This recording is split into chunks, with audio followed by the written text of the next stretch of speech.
না, আসসালামু আলাইকুম শাহেখ। ওয়ালাইকুম আসসালাম ওয়া রাহমাতুল্লাহি ওয়া বারাকাতুহু। আমি জি বাংলাদেশ বলেন। কুষ্টিয়া থেকে বলছি। মাশাআল্লাহ, বলেন। হ্যাঁ জি শাহেখ, আমি আসলে কালকে ঢাকাতে যাব। তো ওখানে আমি আমার বান্ধবীর বাসাতে উঠবো। তো ওখানে আমি 10 দিন মতো থাকতে পারি, কিন্তু শিওর না। মানে আমি হুম, শিওর, মানে বেশিরভাগ শিওর আমি 10 দিনই থাকবো, কিন্তু পুরোপুরি শিওর না। তাহলে কি আমি ওখানে কসর করব? আর ওখান থেকে আরেকটা বান্ধবীর বাসায় যাব। তো ওখানে আমি 4 দিনই থাকবো, এটা আমি শিওর। তাহলে কি ওখানে কসর করব? হুম, হুম। আপনি ঢাকা যাচ্ছেন, ঢাকা শহরে 2 জায়গায় থাকবেন। ঢাকা শহরেই থাকবেন, কিন্তু 2 জায়গায় থাকবেন। এক জায়গায় মোটামুটি আপনার আনুমানিক 10 দিন থাকবেন, আর আরেক জায়গায় থাকবেন আপনি 4 দিন। তাহলে টোটাল 14 দিন হয়ে গেল। এটাকে আলাদা আলাদা ধরা যাবে না, একই শহরে যেহেতু, সুতরাং আপনার 14 দিনের সফর এটা।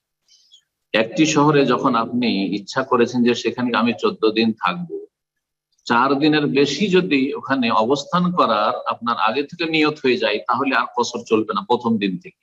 রাস্তা পথে যতক্ষণ থাকবেন, যাওয়ার পথে আর আসার পথে, ততক্ষণ শুধু কসর চলবে। আর তারপরে যখন ঢাকা পৌঁছে গেলেন, প্রথম দিন থেকে আপনাকে পুরো সলাৎ পড়তে হবে। পুরো সলাৎ পড়তে হবে, একা পড়লে পুরো সলাৎ পড়বেন।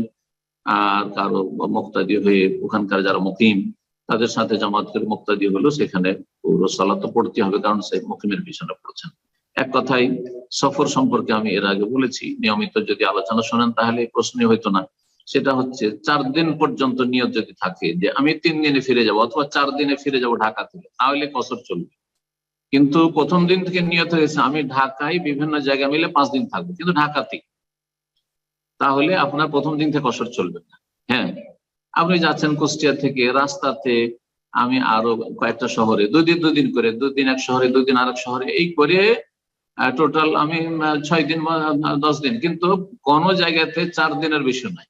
3 দিন 3 দিন 3 দিন করে 9 দিনের সফর। ঢাকাতে 3 দিন, আরেকটা জায়গায় 3 দিন, আরেক জায়গায় 3 দিন, তাহলে সব জায়গাতে তখন কসর করবেন। কারণ আপনি কোনো একটি জায়গাতে আপনি 4 দিনের কমই থেকেছেন, 4 দিনের বেশি, 5 দিন নয়, 4 দিন পর্যন্ত যদি নিয়ত হয় তাহলে কসর করবেন, তার বেশি হলে কসর করবেন না। এই মতটি সবচেয়ে বেশি শক্তিশালী সালাফি ওলামাদের কাছে, এবং এটিতে অধিক সতর্কতা রয়েছে, যাতে করে ইবাদত বন্দেগী আল্লাহর কাছে কবুল হয় আর আপনি ঝুঁকিতে না থাকেন। আল্লাহ যেন হেফাজত করেন, আল্লাহ সহি সালামতে রাখেন। প্রত্যেক মুমিন ভাই বোনকে আল্লাহ যে যেখানে থাকবেন সহি সালামতে রাখেন, এবং সহি সালামতে ফিরে আসার তৌফিক দান করেন সফর থেকে, এবং সমস্ত ফিতনা থেকে আল্লাহ বাঁচিয়ে রাখেন। এখানে একটি কথা যখন বলেছেন, বলে দিই, কারণ অনেকের ফায়দা হবে। আশা করি পর্দার বিষয়টি বুঝছেন। বান্ধবীর বাসায় থাকবেন, তো দেখেন, বান্ধবীর স্বামী কিন্তু আপনার নন মাহরম, সুতরাং সেখানে পুরোপুরি সেই বাসাতে থাকলে সেটা আপনার আপন ভাইয়ের বাসা নয়, সেটা আপনার আপনার বাবার বাসা নয়, সেটা আপনার স্বামীর বাসা নয়। সুতরাং সেখানে অবশ্যই পর্দার সাথে থাকতে হবে। বেগানা পুরুষের সামনে যেন এমন না হয় যে আপনি এমন ভাবে থাকছেন যেখানে বেপরোয়া হয়ে থাকছেন। আল্লাহ যেন হেফাজত করেন। জি, এইরকম অনেকে দুলাভাইয়ের বাসায় যাচ্ছেন, ভগ্নিপতির বাসায় যাচ্ছেন, বোনের বাসা, না না, বোনের বাসা আবার বোন ঠিক আছে, কিন্তু আপনার ওই দুলাভাই আর ভগ্নিপতি তো আপনার মাহারাম নয়, সুতরাং তার সামনে পুরো পর্দা করতে হবে, পুরো পর্দা করতে হবে। ভাসুরের বাসায় যাচ্ছেন, দেবরের বাসায় যাচ্ছেন, অবশ্যই পুরো পর্দা করতে হবে বাড়ির ভিতরে। এই নয় যে শুধু পর্দা মানে বাইরে বোরখা পরা, কারণ অনেক ফ্যামিলি রয়েছে যারা বাইরে তো মাশাআল্লাহ বোরখা পরে, কিন্তু ভিতরে পর্দার কিছুই নেই। বাড়িতে গেলে আর দেবর ভাসুর দুলাভাই সব একাকার। না না, মোটেই জায়েজ নাই।